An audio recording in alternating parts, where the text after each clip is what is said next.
Kyle Klingman with Track Wrestling. Get to go to San Francisco, California. Jason Welch is the head wrestling coach at San Francisco State. How are you, Jason? Good. Thanks for having me on, Kyle. Just, another work day, hanging out in San Francisco. Gonna get a little surfing in later this afternoon and just plugging away. Is it true that the weather is always perfect there? It's pretty true, especially for the recruits. Tell them that. Well, we'll start with what's behind you. I see a cross-country uniform and I see a singlet there. There's meaning behind that. Tell us about it.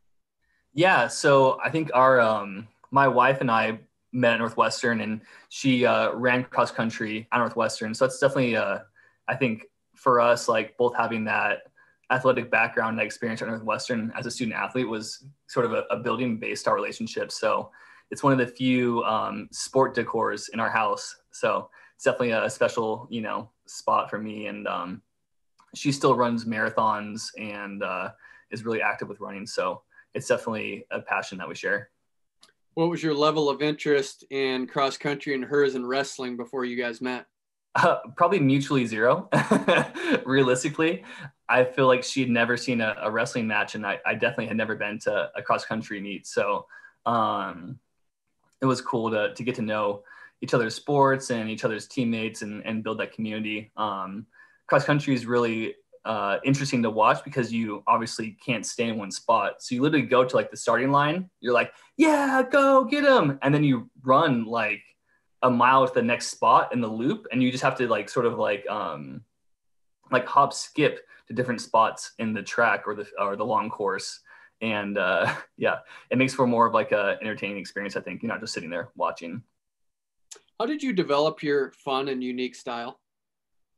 I think that comes from just my base at a club level. Back when I was a kid, I had a few specific coaches, like my father, Leroy Rivers, Corey Solomon at Pleasant Hill Wrestling Club, and we were always worked super super hard, but they always made it fun as well. And that was, I think they did a good job following that development curve of not putting pressure on to win right away, but developing, having fun, growing passion for the sport, growing, your building base of knowledge and your like for the sport. And then later on putting, sort of those next level expectations on. So I think that was so important to me, having that block and that base. And I remember specifically wrestling with Leroy one time, and he's like, just beating me up, putting it on me, but he's singing the whole time to the music in the background, like he's rapping to the music and like just, smiling, putting it on me. So I think just as a example of that, like we can fight and work hard together, but we're going to do it with a smile on their face. And that's something that I still try to instill in our program today, that I want kids who want to work extremely hard and enjoy that work. Do you believe that you wrestle like your personality? Oh yeah. I think wrestling is absolutely an extension of your personality and who you are at your core. And that's one thing that interests me so much about the sport is that, you can't really betray or hide who you are out there. So if you're, a passive person or an active person or a person who likes risk or dislikes risk, like that all comes out in your style and how you do things. Did you get a lot of feedback from fans saying they enjoyed watching you? Yeah, that was a nice thing for sure. Competing at the high school and college level and internationally is just, I think people have been really generous and kind with their comments and reaching out. So, and that also motivated me because I always had a bone to pick with our sport about making things more exciting.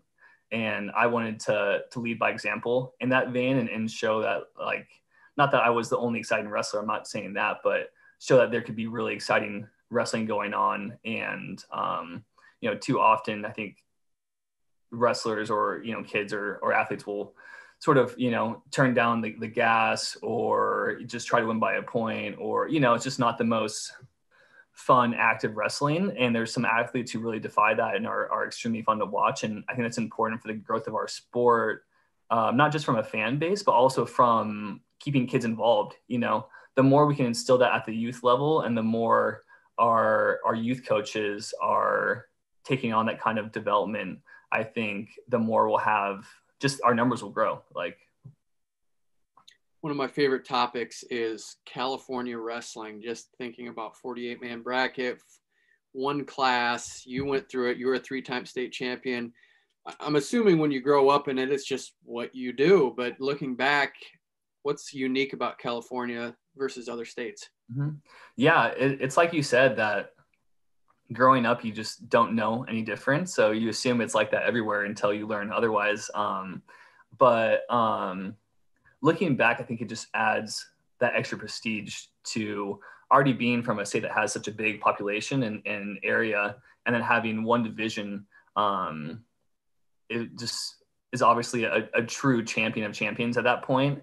And it adds a lot of hype for sure. And it's crazy to there are kids who don't qualify for state who go on to be great college wrestlers. Like, it's just the depth is really cool. And I think the downside is some kids get overlooked in the recruiting process in that vein. But yeah, just really, really proud to call this place my home, and I've grown up here, and to be back and giving to the community. Being aware of that, do you recruit a little bit different with California, looking at different guys, maybe even guys that didn't get into state? Do you have a system that you look at guys? Yeah, for sure. I mean, I think we've really figured out our sweet spot the past couple of years on recruiting. And, the reality is that a lot of our, state finalists, champs are going D1, and for us at the Division II level, we're looking for sort of that next guy. And specifically, there are so many guys in California who are great kids and have the skills to get it done the next level, but need more time. So like my sort of, favorite guy that I'm looking for right now is a guy who maybe was a low placer or didn't qualify, but someone who maybe started late and really has those skill sets, like the character attributes to get better. It might take 3 or 4 years, but if you get a really hard worker with some talent who, just hasn't had the opportunity or the coaching, the atmosphere to put it together and grow them over a period of time and change their philosophies, I think that's that diamond that we're looking for, that needle in the haystack. And it's hard to find, but we've got a good network here. We know so many of the high school coaches who shoot us straight about their kids, and it takes a lot of digging, but I think we can find those kids. San Francisco is a diverse city just for a variety of reasons. How does wrestling fit into the landscape of what San Francisco looks like? Yeah, it's definitely interesting because, obviously our college program is so important to the city, and there is some wrestling, but it's not a big youth and high school area. And I think that is something that we'll try to help change in the next coming years, trying to grow the programs over here. I know Bay Area SF Beat the Streets has been, sort of taking on a new workload in the past year or two, which has been cool to see, and just getting more out into the community. I feel like this first jump at SF State has been so much a focus just on our program because we've had to, we've had to sort of take care of the micro first. And now it's, time to think a little bit of a step back and think about the bigger picture and the macro and, how can we continue to sort of branch out? But yeah, I mean, it's so great. I mean, biasly to live in SF and train here. And it's just like little things like our, a lot of our workouts that our hand fighting stuff we do outside in December, and a lot of our runs, instead of just running around the track, we'll go to Golden Gate Bridge and run across Golden Gate Bridge, or go to Golden Gate Park or to Fort Funston or these awesome areas. And just getting to have that experience in a beautiful place is really cool. Is it hard to find a parking spot?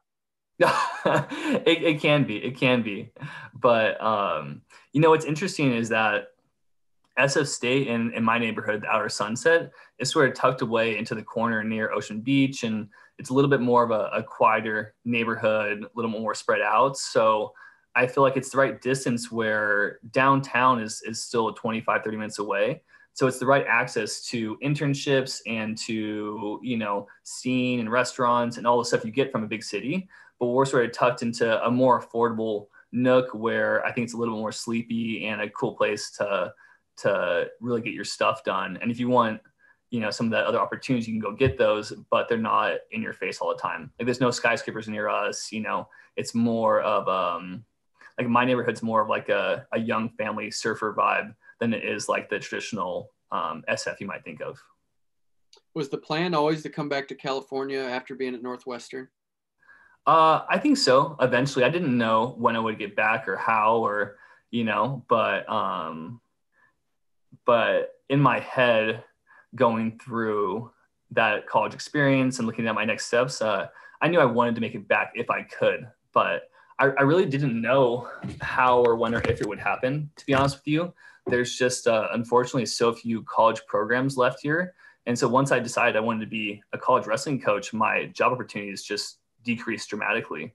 So I feel really grateful to have the opportunity to coach SF State. And, there's only 6 jobs in the Bay Area. So it's pretty, I'm pretty happy to have one of those.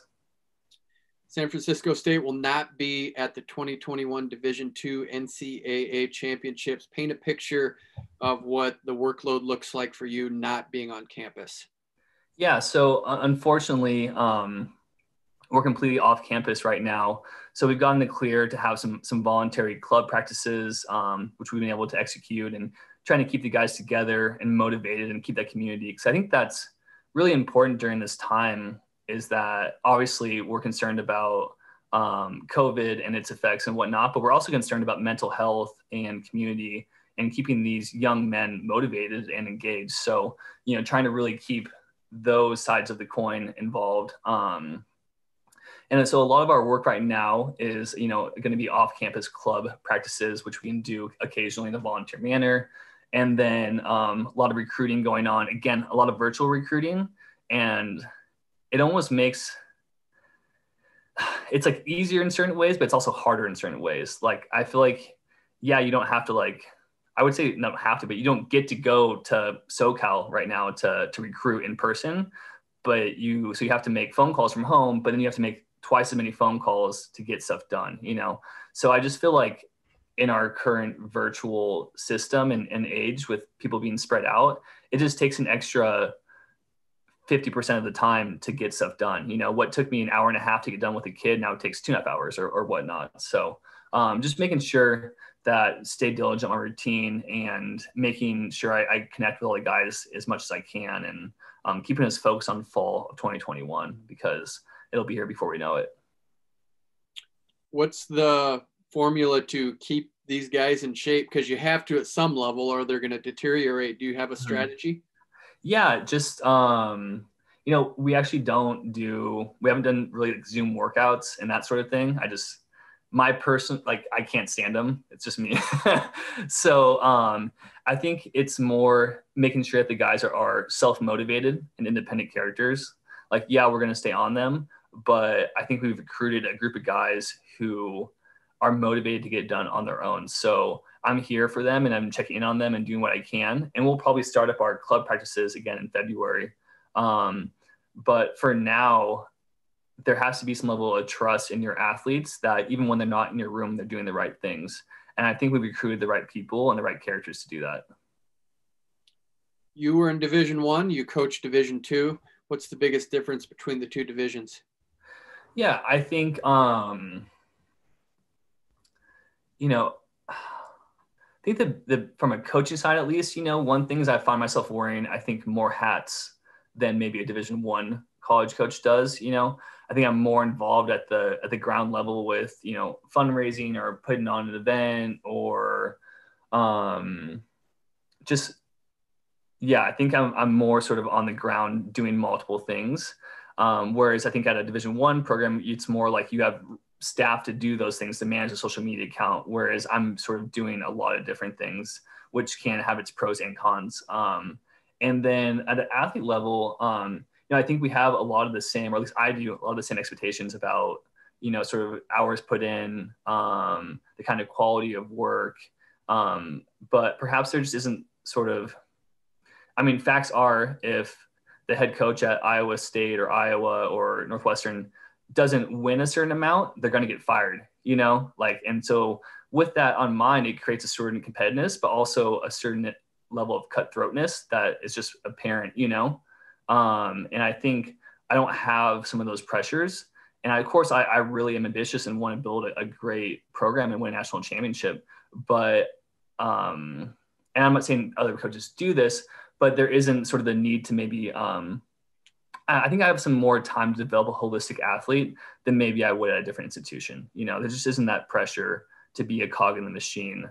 It's a little more about, our phrase is life in the balance. That's the D2 phrase right now. And so it's about allowing athletes to really invest, but also have some more balance and maybe some more holistic development in their life. You lost a legend in the San Francisco State wrestling program. Lars Jensen led your team to a title in 1997. What do you know about him, and what did he mean to your university? Yeah, so, I didn't get the chance to know Lars too much personally, but just knowing him a lot through his legacy and through the alumni, just such a big loss for our group, and, I've been talking to a lot of alumni recently who are in mourning, and, I think every great coach is more than just a coach, but a mentor and a father figure to so many young men. So for them, it's like losing a second dad. So just really feeling their pain and trying to, be there for them and be an ear. It's likely we'll have a celebration of life this summer with the department and allow the alumni to come out in person and share their stories and their anecdotes, because obviously there's so many just fond memories of him. And, on the accomplishment side, in particular, winning the national championships for Division II in 1997 is an amazing thing, something we did when we had relatively no scholarship money. It's great knowing that someone and a team have got it done before, because obviously I want to win a team title, that's on my docket at some point in my future. So knowing that SF State has been there before is encouraging to me, because we can get there again. Can surfing help wrestling? I think so. I think surfing can help your mental state, which is obviously important to, your wrestling, to your grades, to your home life. So for me, surfing has been a great outlet during this time. Like, there's been so much chaos, and usually wrestling is my outlet, right? That's when I get out all that excess energy, and get some of those endorphins going. So it's been great to have that as sort of an increased passion during this time, because there has been a little more free time and a little bit more anxiety for sure, obviously. So it's been great to have an outlet, and it's interesting to see more and more surfers coming to SF State, looking at recruiting kids from Poway and some of our other newcomers that I think it's an overlooked part of San Francisco, is that there's amazing waves here. And for the kids who, are interested in not just wrestling and not just, the academics at SF State, but also the balance and lifestyle, the access to the beach and to great weather and waves is alluring. I would think, though, just the balance, and you're kind of in a stance, that it would help some physical parts of the sport too. Mm-hmm. Yeah, for sure. I think so. There's some balance, and I think there's also some bigger philosophical things at stake where, for example, like being at the drop-off point of a big peak of a wave and having to have no hesitation is really important. The minute you're at the top of a wave and you think about staying up, then you don't, and then you end up falling because you hesitated, and some of those things, like, you have to be a confident person who's willing to just dive in, and there's some analytical skills that go into that, and some kind of personality traits. And just going back to personality, I think the kind of person who's willing to just jump down the face of a wave and not hesitate is the kind of person who won't hesitate to take a shot or to just react, to have a game plan, and then to be sort of have the Zen state to release their anxiety and just execute without having to overthink things. Who is the, fill in the blank, Jordan Burroughs, Cale Sanderson, Dan Gable, John Smith, whoever you like, who's that in surfing? Mm-hmm. Right now, there are definitely some legends, but I think the person who's currently on my like hero list is this guy, Lenny, and he's a big wave surfer from, I believe he was from Hawaii, but he's been surfing at Mavericks a lot lately, just 20 minutes down the road. And there's been like 50-foot waves, and most people will ride Mavericks and survive it, you know, and that's accomplishment in itself and have great waves. But this guy, Lenny, is just aggressively, recklessly riding these waves. You know, he's like superhuman.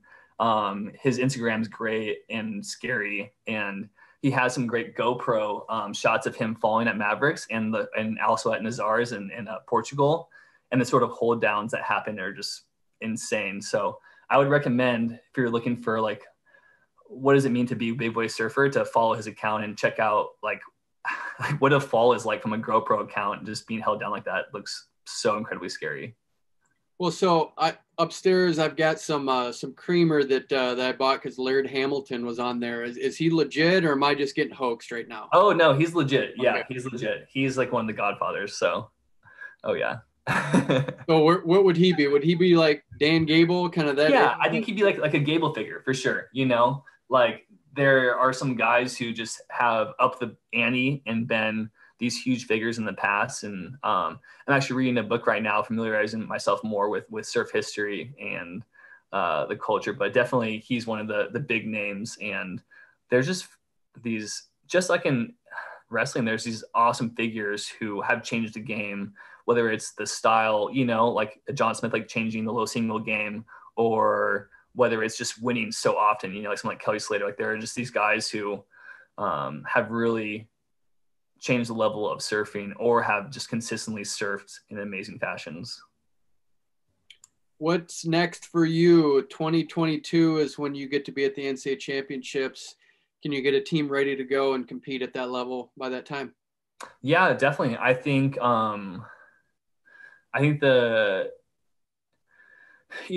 fall of 2021 will be hard for us, you know, just coming back after that much time on, and with other teams still competing in the country, to rev up right away for those first dual meets will be, we might be a little behind. But I think by the time March comes around again, we're going to be ready. We've got a lot of young, really hungry guys in our team that I'm excited about. So I'm absolutely confident by March 2022, we're going to be ready to go again. You know, I think the lumps, we're trying to decrease those lumps right now that we're taking, you know, with our club practices and with staying engaged and not just being on campus as much as we could be. But give us some time and we'll be fine. You know, I feel very confident we'll survive this and be right back to where we were. Dude, you got some of the biggest hills, monster hills there. Do you ever just torture those guys, put them on some of those hills in San Francisco? Because if you haven't been there to explain them, they are unbelievable.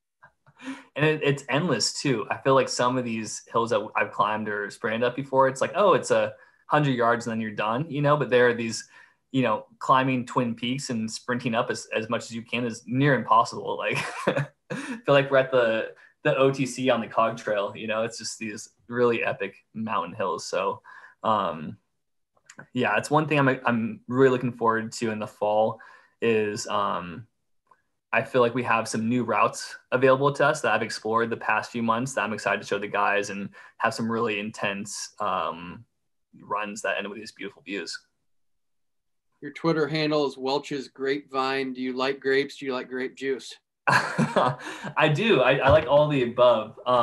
It's funny that I think that originated, I don't know who actually thought of it, but there was someone in the sports info department at Northwestern that we did like a small series where it was like Welch's Grapevine or something of that nature, you know, does an interview every week for 6 weeks or something like that. So I think I just kind of stole it from them and ran with it. Yeah. We have one of the best recruiting pitches. You got San Francisco, you got a good program. You're doing a great job.